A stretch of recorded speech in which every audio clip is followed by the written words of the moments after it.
Hey guys, welcome to Studying with Zahra.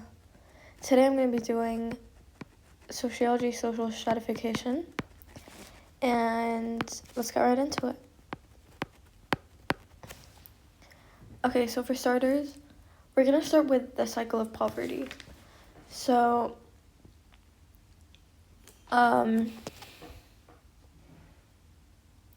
basically the cycle of poverty is a somewhat explanation of why people who are poor or in poverty stay in poverty for at least 3 generations. So first, we're going to start over here. Child grows up in poverty,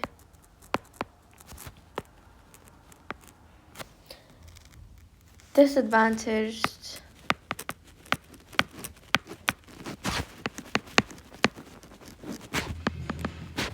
in education and skill,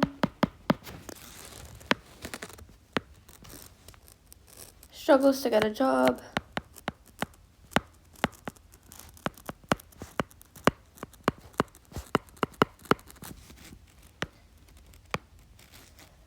cannot escape cycle,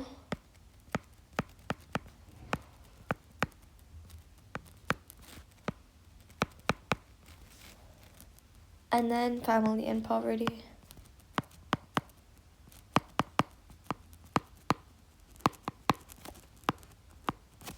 So that is the cycle, and I'm going to highlight each of the steps in a different color. So that's step 1, step 2, 3,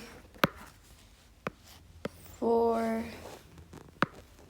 and then 5. And that is our cycle. Now, for the next few points, I'm going to be talking more than writing because it's more of an explanation point.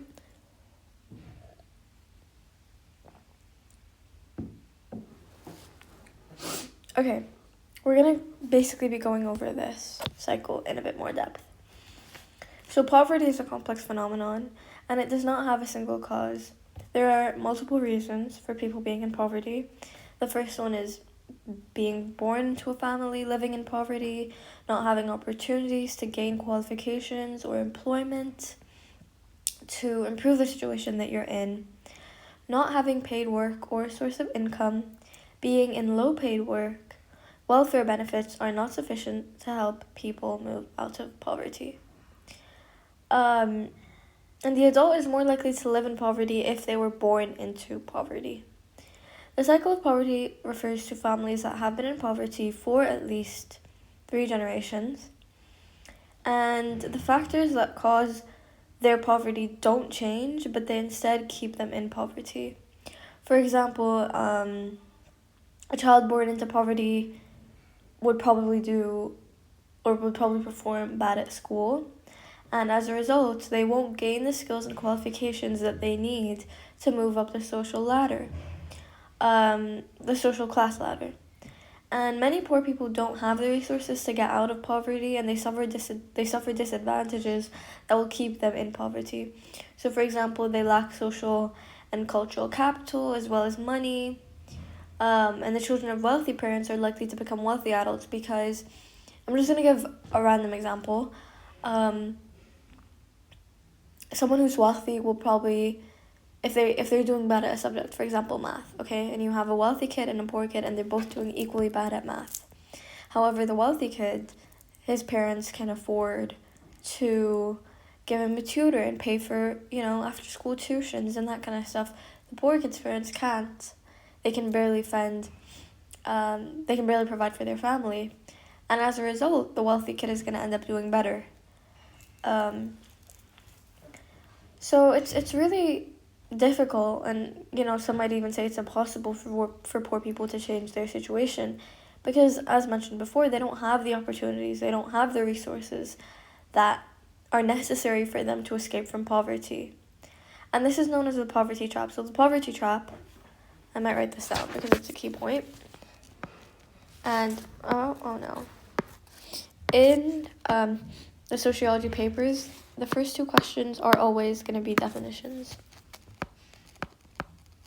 So it's really important that if you see any definitions in your book, you remember them. Poverty trap is pretty self-explanatory. As I mentioned in my previous video, I wouldn't recommend using any of the words that are already in the term in your definition. So, for example, I don't want to be using the word poverty or the word trap in my definition. So I'm going to say, when poor people are unable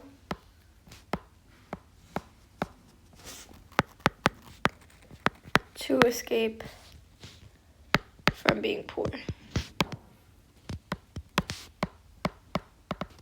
By the way, let me know in the comment section how you like this new setup. I actually got a new iPad, so it's a lot easier for me to write on here.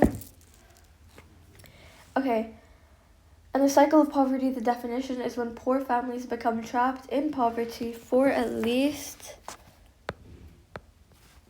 3 generations minimum. Because they have no access to the resources or qualification to lift themselves out of it. Now, so people spend a high proportion of their income just to maintain a basic standard of living. So now we're going to go over the reasons why poor people can't get out of the poverty trap. And I'm going to briefly go over them. Why can't poor people escape poverty trap? I'm just going to briefly go over them. Now, they can't afford to travel to cheap supermarkets, so they have to use more expensive local shops. So, for example, some supermarkets have bulk rice or bulk grains or bulk lentils, and those are a lot more affordable. However, this is actually kind of moving on to the second point as well. The poor people can't afford to go to those supermarkets that sell the cheaper stuff, and also they can't afford to spend that much money at one time. They don't have the savings to go out and buy a bulk resource because they don't have that much savings. So they buy small quantities, which in the end total to a much larger sum of money than buying a big bulk. So those are two separate points. So the first one, I'm going to write in a different color just to make it a little easier. Can't travel far to cheap supermarkets, but can only go to expensive local shop. That's one. Can't afford to buy bulk products, which are much more economical. Okay, third point. Can't afford to insulate their homes, so they pay a lot for fuel. Can't insulation, pay for fuel, for like heating, cooling, whatever. They buy old or second-hand goods that don't last long. God, I keep spelling buy wrong. I'm gonna write short-lasting. I don't really know if that's a term, but short-lasting, old, second-hand goods. I don't know if it's gonna cancel that out now that I crossed it.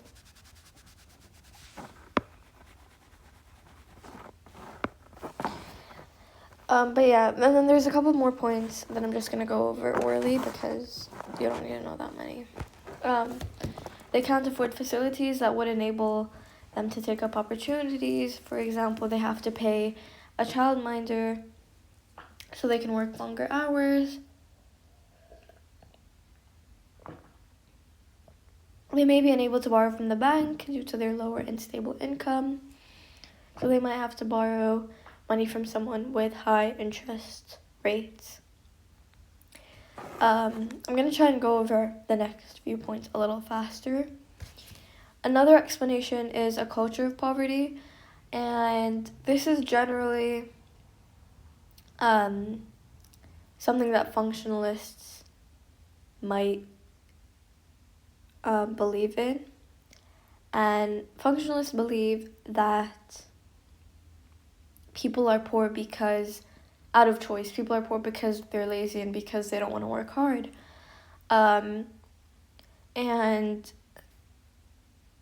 characteristics that have been said to be a part of cultural poverty include low level of literacy and education, being unable to plan for the future, wanting immediate gratification. So, for example, they might want a reward immediately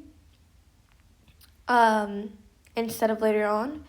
And this is something that relates to working class children underachieving, which we will be talking about in Unit 5, which is education. Fatalism, which is the belief that they can't change their lives for the better, which again links back to the functionalist theory that poor people are lazy and it's up to them. Feeling they don't really belong in society. A lot of politicians use the culture of poverty as a reason for not attempting to tackle poverty, and they argue that spending money on the poor will make no difference if the culture doesn't change. So the culture of poverty, in short, in a few words, is when poor people have a different set of values to the majority, which keeps them poor, and generally functionalists tend to support or believe in this culture of poverty idea. And fatalism is basically accepting fate, so their belief that an individual's belief that they cannot control what happens to them. The next chapter is wealth, and I will be making a separate video for that. Thank you for watching, and I'll see you guys next time.